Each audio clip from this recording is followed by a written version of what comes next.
Hello বন্ধুরা, শুভ সন্ধ্যা সবাইকে। সবাই কেমন আছো? সবাই খুব ভালো আছো, আর আমিও জাস্ট বিন্দাস। তো এই দেখো, সকালে প্রচুর বৃষ্টি হয়, আর এই বৃষ্টির মধ্যে আমার ঘরে আজকে কুটুম আসছে। আর এই যে কুটুম আবার মাংস নিয়ে আসছে। কমেন্টে জানিব কার কার ঘরে কুটুম গেলে মাংস নিয়ে যায়। আমার ঘরে কিন্তু আইসি, আমারও যখন কারো তারা যায় আমারও নিয়ে যায়, মানে এটা হচ্ছে আমাদের প্রথা। তো যাই হোক, আর এটি হতে এই যে সবে রান্না বসেছি, এখনো কিছুই হয়নি, ভাত হাঁড়িটা সবে হয়েছে।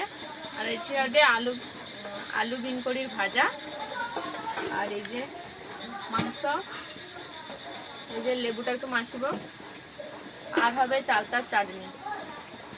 তো এই হচ্ছে মেনু। আর এখনো পর্যন্ত প্রচুর টিপিং টিপিং টিপিং টিপিং বৃষ্টি হওয়াতে, আর বৃষ্টির মধ্যে গরম গরম ভাত আর কষা কষা মাংস, যেহেতু মাংসটা একটু কষা কষাই করবো, কারণ পোলট্রির মুরগি হচ্ছে একটু কষা কষা ঝাল ঝাল বেশি ভালো লাগে।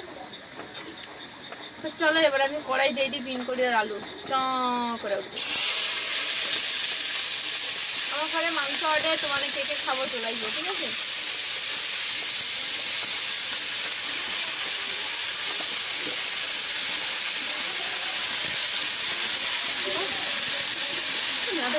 লেবু দেখিনি।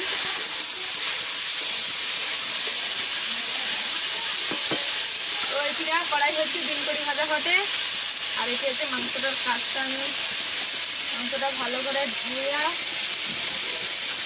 এবারে এখানে একটু লেবু মাখিয়ে দেবো। লেবুটা মাখিয়ে মাংসটা একটু টাইট হয়।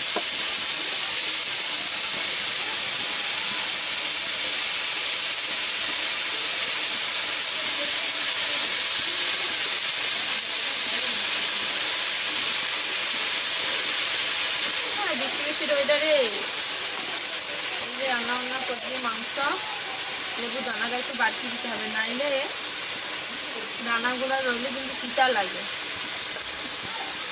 দই দিলে ভালো হইতো, কিন্তু ঘরে দই নেই, আর দইটা ল্যাপেও খাওয়া হয়নি, তার জন্য লেবুটা দিয়ে দিতে হতো। লেবু দিয়ে একটু রস মাখিলে নাকি ভালো লাগে, মানে মাংসটা একটু টাইট হয় আর কি।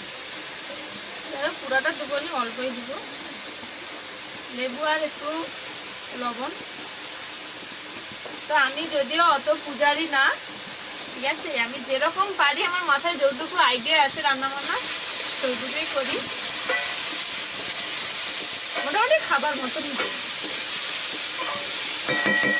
আমাদের সঙ্গে গল্প করতে করতে এটি বিনকড়িটা আলু দিতে মন নেই।